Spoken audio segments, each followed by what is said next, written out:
This is Minutia Men with Rick and Dave. So I was on vacation again over the weekend. Yeah, World traveler. Took a quick trip to Champaign, Illinois. Rick, our alma mater, University of Illinois. Did you drive by the Rick and Dave plaque? The statue? Yes. Actually, do you know there's a woolly mammoth statue on the quad, right off the quad, like a big woolly mammoth with tusks and everything? Really? Yeah. It's wow. Things have changed a little bit, Rick. I went to Willie's. I sent you the picture of Willie's. Yeah, I mean, ridiculous. It's ridiculous. It looks nice now. Yeah, exactly. Where's the shithole dive we would go to? Yeah, now it's a sports bar or whatever. But I went to the football game.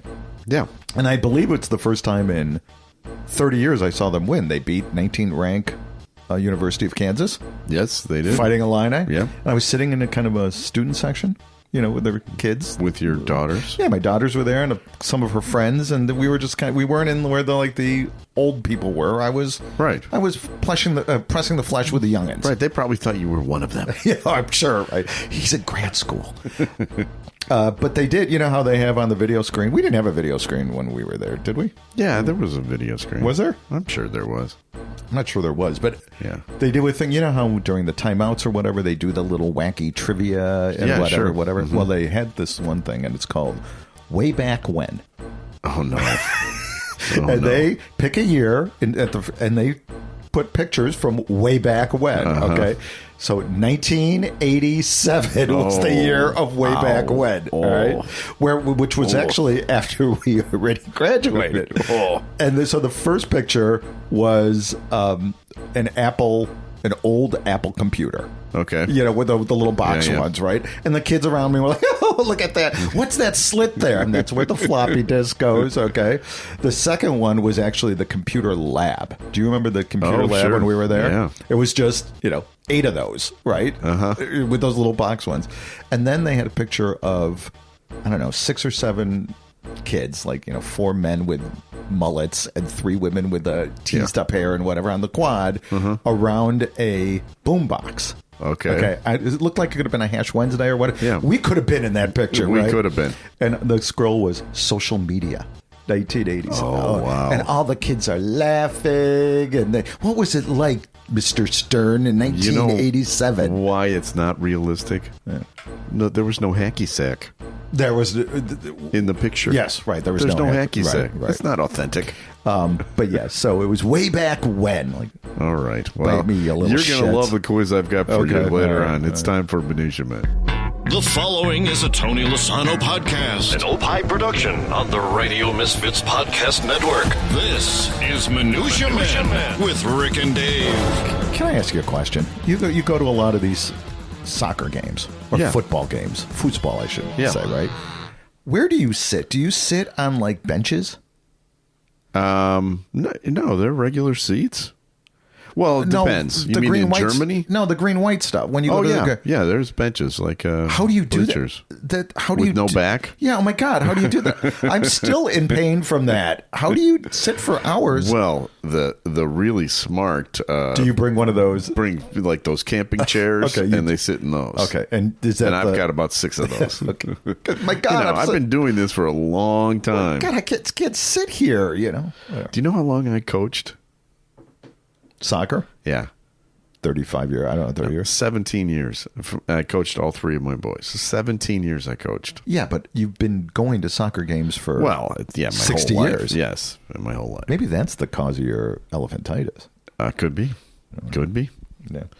Now, you had a story that you were going to share. Well, I was just, the story about Tim Pool, the Russian... the guy who's a Russian asset, or more, or a useful idiot. Yeah. He claims that he didn't realize that the Russians were paying him to spout this anti-Ukrainian stuff. Yeah. But he was getting paid $100,000 an episode. Oh, my God. You think there might have been just an inkling of, I wonder where this money is coming from. What am I must be really great. Yeah, right. We've done 366 episodes. And we haven't gotten squat from Russia. That would be 36,600,000 that we would split. Yeah. So 18 million apiece. And you know what? We're using your equipment. Yeah. Take an extra couple million for your that's trouble. Nice. All right, so take you 15 million. Yeah, I'll for take you. 15. You take right. Whatever. That's fine. If Russia, are you listening? Yeah, we would. What would we do it for? $2,000 an episode. However many rubles you want to give us. Yeah, we'll be happy to just start. Listen, we're ready. I'm going to say niet. I can say da. I can say nostrovia. What else do you need from us? And half the stuff we talk about is beef bullshit. stroganoff. Anyway. Yeah. Yakov Smirnoff, right? We'll interview Yakov Smirnoff for you. My wife is always late, so we're constantly Russian. Oh, you know what? That's free. That's free. There's a couple dressings I really like. All right. Hey, speaking of international, yes. Okay, I got a story here out of Berlin. Ooh. Or actually, it's out of London, but it actually is out of Berlin, too. But we'll just say this.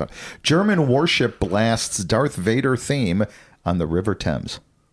Interesting. Yeah, what is it with you people? I know. Germany's Navy says there was no deeper message in the choice to blast the famed Imperial March. You know what we're talking about. Yeah.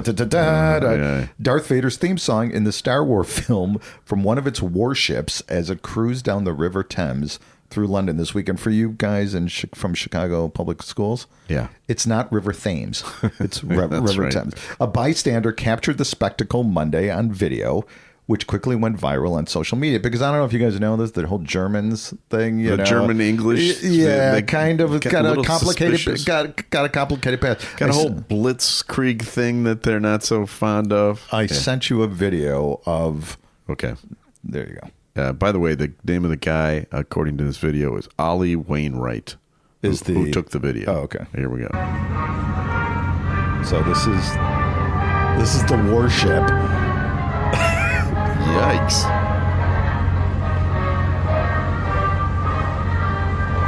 And you're seeing everybody scattering away from... really, that is kind of creepy.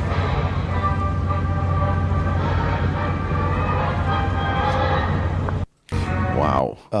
The commandant, or commander, can choose the music freely, the Navy said in a statement. Now, to be fair, they also played London Calling.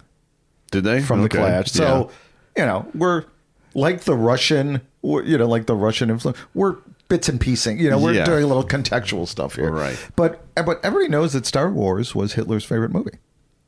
I don't think it was. Yeah, it was. No, I'm pretty sure it was not. It was. He was in Argentina. Oh, really? All right. He was in Argentina and he loved it. He went to the Buenos Aires Metroplex. I think it came out the same year as The Boys from Brazil, and I think he probably liked that one better. Okay. Yeah. But he did, actually, I do have a few of Hitler's favorite movies. Do you want to hear some of them? Is this for real? No, this part is for real? It's from the internet. I don't know how it's for real. You know what? I'm going to be honest with you, and this might be pulling back the coin. I don't double check sources. What? Yeah, I see something. I'm like, okay, I'm going with it. That's good enough. Yeah, I'm not doing that 3-source check or whatever. Okay. Magician Mickey, the Fuhrer loved the Disney icon so much that he watched 5 of the Mouse's cartoons in July of 1937. Huh. That year, Goebbels gave him 12 Mickey Mouse films as a Christmas present. Oh, you shouldn't have. Yeah. Fantasia. I love that one. Tip-Off Girls. Have you ever heard of this? I have not. Tip-Off Girls. Immediately after Hitler watched the opening scene of the 1938 movie, he personally wrote a new law in Germany. Whoever sets up a roadblock with intent to commit a crime will be punished by death. So I don't know if he really liked this. Wow. I don't know if he liked this, but it gave him an idea. Certainly affected him. He ideated. Ideated. Also, the House of Rothschild. Yeah. Have you ever heard of this one? It's a 1934 20th Century Fox. By the way, if you look at 20th Century Fox on the movies that they did in the 20s and 30s, a lot of there was really anti-Semitism. There's a lot of So this is hard to believe. The movie called The House of Rothschild, which followed the rise of the Jewish family. The famous banking Jewish family, right? That secretly controls all of the world. Right. Yeah. And they believed it supported their racist stereotypes, so they pirated a clip from The House of Rothschild, and they used it. Leni Riefenstahl would intermix that through her. You're kidding? No. It's and what really makes me mad is I hope they paid for that. I hope they paid to use it. I mean, was that royalty free? I think it's certainly trademark violation there. So I went on ChatGPT. for the hell of it. I said, give me Nazi Disney movies. Oh, no. Okay. Do you want to hear some of them? So this is AI jokes, right? They're not really that funny. Yeah. This is so. Like I said, I said combined Disney and Nazis. Okay. Basically, here's one that came up: the Fuhrer's Toy Story. Woody and Buzz lead an underground resistance against Nazi sympathizing toys infiltrating kids' bedrooms with brutal sabotage tactics. Huh. Okay. Sounds great. The Reich King. Scar doesn't just take over Pride Rock. He installs a fascist regime, forcing Simba to lead a gritty guerrilla resistance. That's kind of what the That's the real one, right? Yeah. Frozen, Ice Queen of the Third Reich. Elsa's a... Yeah, could be a German name. Is forced to use her powers as a weapon of mass destruction, freezing entire battalions of Nazi troops in a desperate battle for survival. Wow. I love this AI stuff. Yeah, right? Not bad. So there you go. Everybody just Google or go on ChatGPT and just... Did Dave really find another story about Nazis? Let the record show this was not a story about Nazis, but we kind of moved it into the Nazi territory. Well, I've got some big news for our listeners. This week, our very own little David Stern is celebrating a birthday. Yeah. He is going to be 61 years old. Did you have trouble with 61? No. 60 is... kicked me in the gonads, but 61 now. 60 didn't bother me as much because it's still kind of a... Yeah. But 61 is like, okay, there's... Well, now there's... Let's face it, when when the first number is 6, you're not young. No. There's just no way of getting around it. Clearly evident is by time at the U of I. I have created a little quiz for you to let you know exactly how old you are. Okay, great. Okay? Appreciate this. These are going to be, I'm going to give you 5 examples of things that either existed or didn't exist when you were born in 1963. Okay. All right. One of these 5 was around when you were born. The other 4 were not. Okay. Is penicillin one of them? Color TV. Okay. The Ford Mustang. Okay. The board game Operation. Okay. The Flintstones. Okay. And the Miami Dolphins. Only one of those existed when you were born. Really? Yeah. Oh my God. Oh God. Holy shit. All right. Tell them again. All right. So Color TV, Mustang, Operation, Flintstones, the Miami Dolphins. Okay. Well, Color TV was not in existence. Correct. But it came out the next year. Okay. Yeah. The Flintstones 63, I bet the Flintstones didn't exist then. You're wrong. That's it. Oh, really? That's the one? Flintstones is the one. The other ones all came out after you. Operation? Yeah. Yeah. All right. Got 5 more. Okay. The Beatles movie, Hard Day's Night. Okay. Well, that... no. Applejack cereal. Okay. The G.I. Joe doll. The Kansas City Royals. Or Tom Cruise. Only one of those 5 existed when you were born. Is Tom Cruise older than us? I think Tom Cruise is older than us. That's correct. The rest of them, really, after. Hard Day's Night, 64. Applejack, 65. G.I. Joe, 64. Kansas City Royals, 69. Did you use ChatGPT? I did not. Oh. 5 more. Okay. Ready? Gatorade. Okay, that isn't because that was invented at the University of Florida in the 60s. Okay, go on. I'm sorry. Martin Luther King's I Have a Dream speech. Okay. Mary Poppins, the movie. 12-ounce aluminum cans. Okay. And the Chicago Bulls. Only one of those was around when you were born. Okay, the Bulls were not. Okay. No, they were 66. Okay. Martin Luther King, I Had a Dream speech. That was not yet. It was. Was it really? August 28th, 1963. So just a few weeks before you were born, he gave that speech. Wow. But the rest of them, Gatorade, 1965. Mary Poppins, 64. 12-ounce aluminum can, 1964. RC Cola was the first one. I wonder what my dad was drinking his beer out of then. That's how old you are. Yeah. Okay. Well, you're 6 weeks older than I am. Well, yeah. That's I could do a quiz. Whatever existed. Whatever. When I was there. All right. Yeah, I remember watching the "I Have a Dream" speech because I was like 6 weeks old. It was well. So Kennedy got shot in November. Okay, so we were already born during the Kennedy administration. That's right. Yeah. Well, we're boomers. We are. But we are young, spry. Oh, people go, no, you're not a boomer. Yeah. If there's a boomer sports league, yeah. Oh, we'd clean up. Yeah, because we're the youngest boomers. Yeah, we are the absolute. Yeah, we're like the absolute youngest boomers. So, any reviews of the show you want to share this week? These guys are great. I love the hilarious banter and the great guest appearances. Binged many of your episodes at work and cannot wait to devour more content. I hope this guy's not an air traffic controller. Yeah, right? Exactly. United 640. Oh, hold on, United. They're doing their wacky quiz right now. That's from Doobie, but it's spelled Dewbie, not D-O. Doobie. Thank you, Doobie. It's time for another feature. Time now for Studio Walls. And the words of the prophets were written on the studio walls. So, Dave, this week in 1908, so we're going back a ways. Before we were born. September 8th, 1908, a high school opened on Addison. Oh, Lane Tech, baby. Lane Tech High School opened.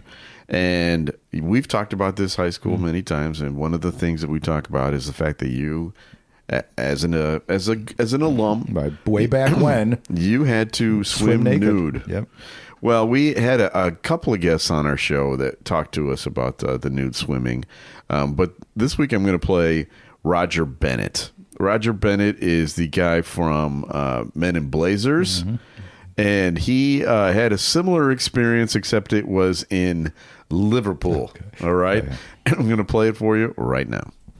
I want to introduce you to your American doppelganger, David Stern, who's sitting across from you here. Tell me if any of this rings a bell with you, Roger.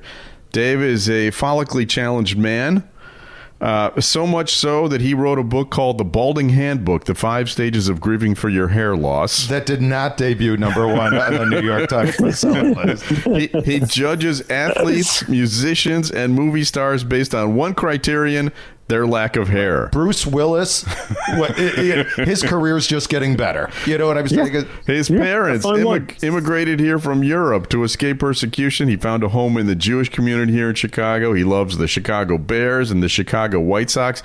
And when he was in high school, his teacher made the entire class swim in the nude. Yeah. So we're my God. Oh, my God.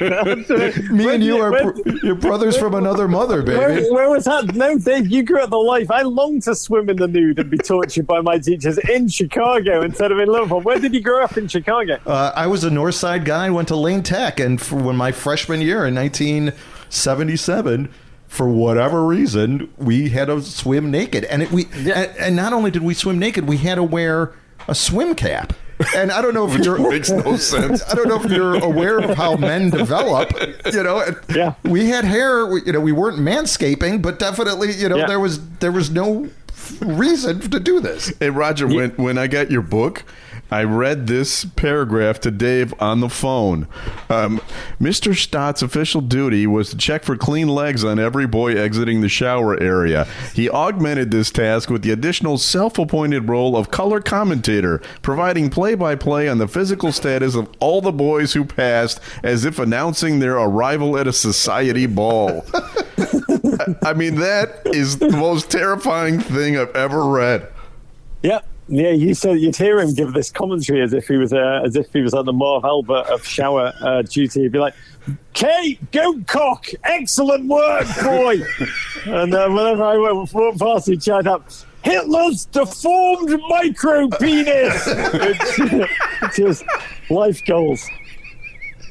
And again, as I still shudder when I drive, my daughter actually went to Lane Tech and she just graduated, and I would make sure I tell that story to every kid that I ever met that was Lila's friends, and she said, I had to swim naked in that exact pool from 1970. Yeah, I mean, part of the reason I wrote this book, I wanted to write about my love of America. I wanted to write about my love of Chicago in particular, and what the city means to me, has meant to me, and how it's animated my life. But I also know from whenever I've mentioned the way I was educated, what passed as normal, like the school I went to in England, in Liverpool, where if any minor infraction, you would be absolutely thrashed by sadistic teachers. You'd like come home from school with like bleeding body parts from being like absolutely battered, like the nuns in the Blues Brothers. And your mum would just be like, "Oh dear, were you naughty today?" Yeah. She'd be like, "Oh my God, what did the teachers? What? How are you bruised up and down? How are you bleeding?" She'd say, "Oh, were you naughty today, love?" Oh, and I was just like. And I know from like telling those stories to Americans, and my kids always find them just open-eyed hilarious. Part of the driving force was to do that. But if you're fascinated by bald people, which obviously I am, I do believe baldness is truth and should be embraced with just joy as part of life and human wonder. I will say there's nothing I love more. I'm about to do this next weekend with my oldest kid, Samson. I'm about to bring him back to the places in Chicago that were deeply meaningful to me when I lived in the city when I first moved here. Cannot wait to take him to East Rogers Park and to Comiskey Park for the first time. We're going to go. Sadly, nothing to see there, but to just have him walk around Soldier Field will be a moment that I hope we both never forget. But God, when I land at Chicago Airport, which is always like I always want to kiss the tarmac like the Pope when I land there. But my God, to see bloody Urlacher taunting bald men, a hero, a sporting hero. What a fucking prick. He's a fucking prick, isn't he? What? I mean, talk about shitting in an incredible... To land in Chicago is like opening an incredible bottle of wine. And to have Urlacher take a shit on that aforementioned bottle of wine within seconds of me landing, I genuinely, if I could do one, if a genie came to me and said, "I will grant one wish. What do you want it to be?" I wouldn't say world peace or like, can you shut down Facebook because it's destroying democracy? I'd say, no, can you just take down those fucking Urlacher posters, please? That's wild. Yeah, what a great. He was, that may be my favorite guest we've ever had. His book did debut at /1 on the New York Times. Is he still doing the Men in Blazers? Yeah, absolutely. As a football fan / soccer fan, I watch him all the time. He's the best. And Liverpool.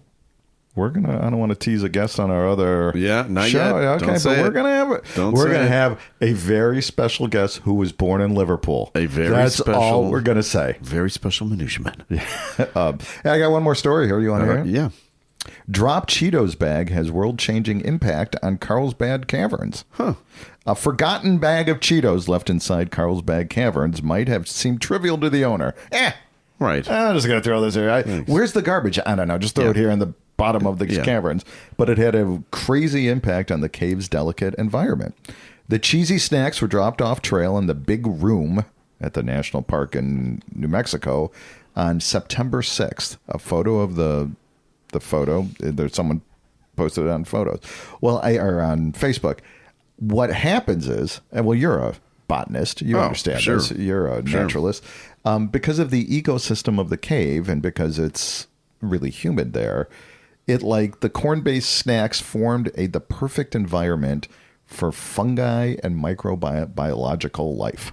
Okay, yeah. Cave crickets, mites, spiders, and fleas soon organized into a temporary food web and dispersed the nutrients to the surrounding cave and formations, screwing everything up, basically. Wow. Molds spread higher up the nearby surfaces. Wow, based on this one? Yeah, fruit died. The rangers spent 3 days cleaning up the mess and with biohazard masks cool and stuff. Yeah, it really is pretty Isn't cool, it? Right?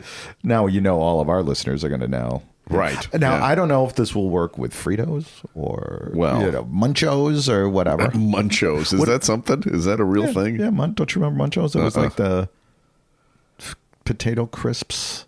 No? Never had those. You're on a desert island. What are you taking? I'm just a potato chip guy. Well, which brand? Are you going Lay's? I like the ridged ones. The Ruffles? The Ruffles. What dip would you take? Would you be a sour cream and onion guy? Yeah. Absolutely. With a little pickle. You got to have a little pickle. This story actually reminds me of a Disney World story. Okay. Okay. Which ties into our... Did you do something in what do you call what's that place called? Epcot Center? No. That destroyed Paris. So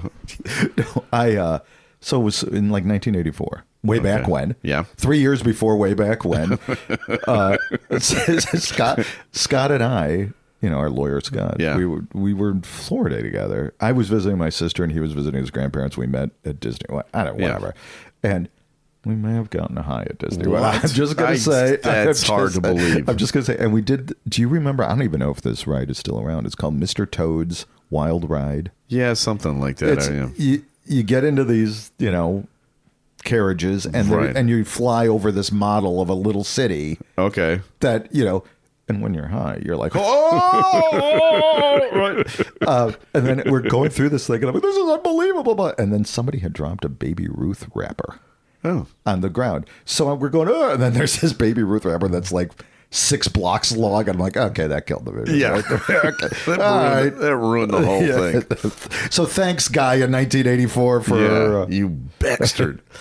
I got a story for you. This is an insurance story. Great, because those are always fun. The insurance company Nationwide is on your side. They are on your side.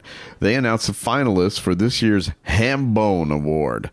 That is the award that celebrates the most unusual pet insurance claims of the year. Oh, okay. So I always like looking at this because every year they've got some weird stuff. This year's no exception. Here are some. Well, first of all, the Hambone Award is named in honor of a dog who ate an entire holiday ham while stuck in a refrigerator. The dog was stuck. In the refrigerator, ate the entire ham. What am I going to do? I'll just eat this ham. So aims to shed light on the everyday and sometimes bizarre incidents that can befall our beloved pets. Here are the finalists this year. Archie, a New Jersey dog who injured his paws when he broke through a vintage plate glass door while trying to alert his family of the mail carrier's arrival. Mom, Dad! Bear, a Pennsylvania corgi who bit into a bottle of nail adhesive and effectively glued his mouth shut. Bear. Lambo, a North Carolina dog who ate more than 250 jigsaw puzzle pieces. That's... Yeah. But it can be reassembled eventually. Did these guys die? No, none of them died. Okay. None of them died. They just had, expensive insurance claims. Well, the 200 medical insurance. The 250 jigsaw, that's a surgery, I would think. Yeah, right? I would think so, yeah. So those are some of the finalists, but none of them won. Okay. The winner was Luca. Oh, what Luca do? A Shiloh Shepherd from Massachusetts, crowned the 2024 Hambone Award winner for completely dismantling his owner's kitchen cabinets. All of them. Well, with a screwdriver? With his mouth and his paws. All of them. The guy came home, all of his cabinets were torn apart. That's nice. That's pretty impressive for a dog. Yeah. So let's give credit to Luca, a Shiloh. A Shiloh Shepherd, whatever that is. What did Ivy... Well, Ivy would eat his own poop, right? Her. Yeah. Ivy, she was a poop eater. Her. Yes, she was a poop eater. Yeah, that was bad. That was really gross. Because then you go up and hug her, and it smells out of both ends. Good times. All right, time for another feature. A random name pulled out of Rurik's bowl of brushes with celebrities. Mixture, collection, selection, assemblage, medley, assortment, variety. Time now for Celebrity Potpourri with Rick and Dave. So I think you're going to like this one, Dave. I like them all, Rick. This one is from Susan. I grew up in Omaha, Nebraska. Went to high school with someone you may know. Not to age myself, but we were the class of 75. Oh, so there's a way back when, too. So that's 6 years older than us? Yeah. I wouldn't call us friends, but we knew each other. She was in student government, but I can't remember which office she held. I only remember she was on the student council because when I told my mother about it, my mother said, great. Her parents are in the John Birch Society. Oh. Her name at the time was Virginia Lamp. Uh-huh. She later moved to Washington, D.C., eventually met and married the man who would become a Supreme Court Justice, Clarence Thomas. Yeah, you know who this is? Ginny Thomas, yeah. Knowing her family, I wasn't surprised she married a Republican. But knowing her family, I was very surprised she married a black guy. Not a lot of black members of the John Birch Society. Yeah. So, Ginny Thomas, she's from Omaha, Nebraska. I didn't realize that. Yeah, she's got a interesting way about her. Right? Big fan. Big fan. All right, so we have another show. We never talk about it, but we have another show. We do have another show, Rick, and it's Minutia Men Celebrity Interview. And right now, we've got... I believe young guitarist Michael McInerney is on there. We'll be on. And then we've got a special week after next. Yeah. From Liverpool. Right. Liverpool. Okay. I'm going to say that. He's a musician. Yeah. Okay. You know what? We got 2 of them. Yep. That are still left. Yep. And they're musicians. Yeah. From Liverpool. That's right. Right. And they play at a place called the Cavern Club. Yes. All right. Whoa. All right. I'm not going to tell you anymore. Yeah. Because it could be anybody. Yeah, it could be anybody. So but it's not just anybody. I'm just going to say that right now. Yeah, it kind of is, actually. All right. So we have people to thank. We need Morty Rabinowitz and the Rabinowitz 5. We need to thank Tony Lasano. Yes, Tony. Executive producer of this great show. You want to hear any more of the Disney Nazi? No, I do not. Really? Yeah. Is there more? Oh, yeah. I got like 12 of them. All right. Give me one more. Aladdin, Führer of the Lamp. The Nazis steal the magic lamp, and Aladdin must infiltrate the upper ranks of the SS to stop Hitler from using Genie's unlimited power to control the world. That's not bad. That's not bad, actually. All right, give me another one. Okay, so they're pretty fun, aren't they? Wall-E, War Machine. Remember Wall-E, right? Wall-E evolves into a ruthless war robot, annihilating Nazi technology and turning the remnants into weapons for the Allied forces. These are all pro. Yeah. ChatGPT definitely has a bias to the West. Yeah, an anti-Nazi bias. The Black Forest Cauldron. Okay, let's hear The that. evil queen joins forces with the Nazis, but Snow White. Actually, don't you think Snow White would be the Nazi? Snow White leads an occult uprising with dark magic to tear down the Third Reich's twisted supernatural experiments. Okay, I don't think I'd want to watch that one. I'm not into fantasy. The Sound of Mice, Mickey's Final Strike.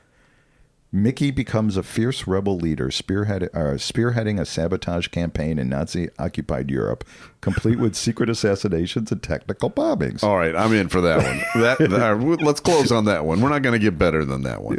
The Sound of Mice wouldn't be the sound of... I mean, wouldn't there be shouldn't they be singing, like Sound of Music? Well, I mean, you can't. They can't be perfect. They're not. It's AI, I guess. They don't have a master's in marketing like you do. We were in the middle of thanking people. Okay, yeah. We only thanked Tony, and then we put a bunch of Nazi stuff in between. Ed Silla. Yeah. Thanks, Ed, for distributing this great content throughout the world. From the Radio Misfits Podcast Network. And we'll be back again next week with a brand new episode of Minutia Men.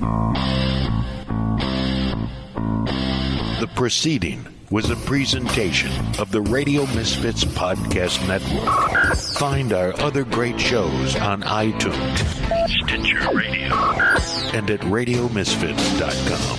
Thank you. This has been a presentation of Opie Productions. Tony, can you shut up?